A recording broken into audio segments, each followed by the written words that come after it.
Hello, can you tell us your name today? Yes, my name is Jade Young, Jadeyoung.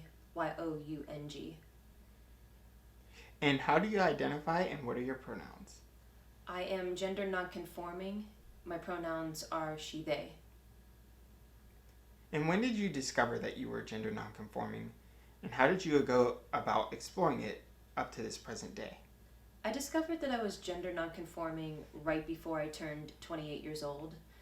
And how I discovered that I was gender nonconforming was by watching different artists that I loved growing up, like David Bowie, Prince, Grace Jones, Annie Lennox.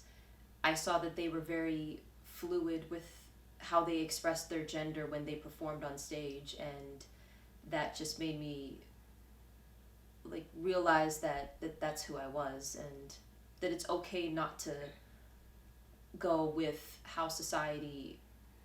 um, how society is against gender identity, and how the gender binary is. Now, the following questions that I'm going to ask, they can be a bit of a sensitive subject. Mm-hmm. So if you're not comfortable answering the following questions, I can skip right over them respectively, okay? Okay. Do you have any parents or guardians that you've told about your identity? I have told my mom. And how did she take that? Was she accepting at all or disapproving? She didn't really know what gender nonconforming or even what non-binary was. She's always been very accepting of um, my. I'm queer, so she was always accepting of that. But when it came to my gender identity, she was kind of didn't really know what that was, and I feel like that it's still kind of a question mark in her head of what exactly, what is, why do I go by they, she kind of doesn't really understand that. And do you have any siblings? Yes, I have an older brother and a younger brother. And do they know about your identity? They do. My older brother is very accepting. He has been around lots of different people, different groups of people, so he's very accepting and very open. My younger brother, again, didn't realize that um, if you go by they pronouns, it's not just for. He thought that that was only exclusive to trans folk, and I had to educate him on that that's not always the case. That trans folks have specific pronouns that they identify with, unless they're non-binary and they go by they. But he didn't really understand that concept. So when I told him my gender identity, I feel like he was, again, a question mark. And did your identity ever occur to you as a child or in your teenage years? And if it did, how did it shape your teenage years, in school or wherever you were growing up? I I definitely felt that I was gender nonconforming when in elementary school we would have to be separated by girl or boy, and I didn't really understand why that was always a concept and why boys were superior and girls weren't. I and also, like, girls who were dressing more mask were definitely teased more, and I never understood that. I just didn't understand why everyone couldn't express themselves freely no matter what they identified with. So I had to deal with, like, internalizing those thoughts, and also as a teenager people were questioning a lot of what I was, and my sexuality. So you were definitely harassed for it. Were you outright bullied by any of your peers for who you were? Absolutely.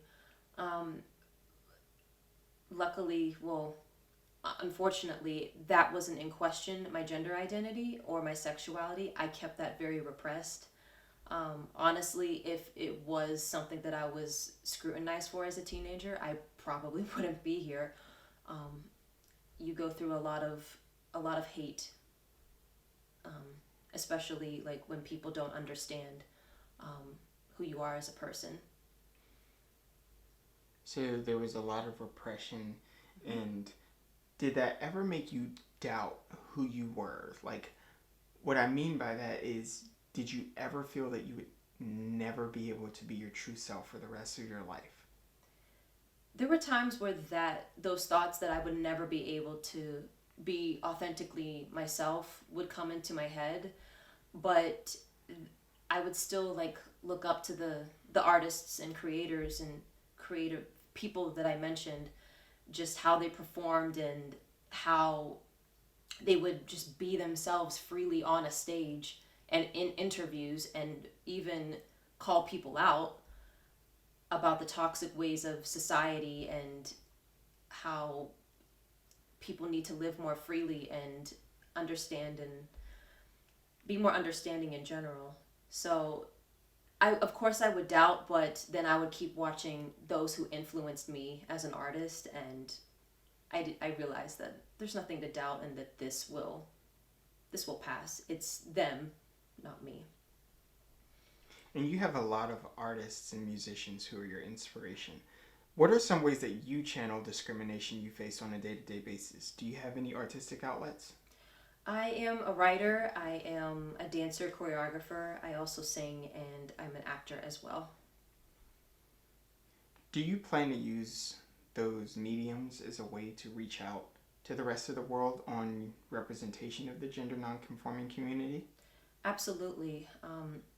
There is still a lot of work to do, and if I can make a difference or help somebody with the art that I create, whether it's me writing a script that includes more non-binary and gender non-conforming characters, or choreographing something that includes dancers who are gender non-conforming or non-binary. I just feel like that's truly important. And again, if you have a platform and you're an artist and creator, I feel like that you have the stage. Might as well tell these, tell our story, tell um, like again, there are trans folks that are non-binary as well. Tell their story as well. And in regards to telling stories, Mm-hmm.